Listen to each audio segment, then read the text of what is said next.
Magandang araw po sa inyo lahat, Sir Gavin. May ipinarating, Ma'am Elma gumaya rin ngayon. Alam po natin lahat yan dito sa ating video. Bali ito pong si Sir Gavin ay gumawa po ng panibagong video. Pero naging kapansin-pansin po sa madlang people dahil po sa isang eksena na kung saan ay kailangan po punan yung unang letrang lalabas sa screen. At yan po ay itong letter X na kung saan ang sasagot po ay si Sir Chip Allen.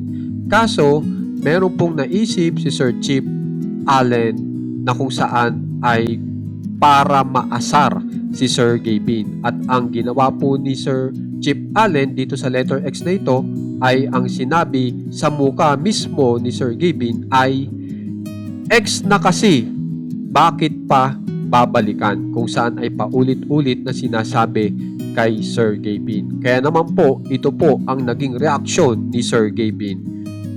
Kung saan ay nahampas ng ilang beses ng unan ni Sir Gavin si Sir Chip Allen. Pero hindi lang po yan. Meron pong bagong story ngayon si Sir Gavin na kung saan ay talagang kapansin-pansin po na may laman. At ito po ang sinasabi dito po sa naturang story na kung saan ay nakikita nyo ay isang typewriter. Sa tamang panahon, darating din yon. Ako naman ang pipiliin kung di man ngayon. So yan po ang mensahe nitong story ngayon ni Sir Gavin.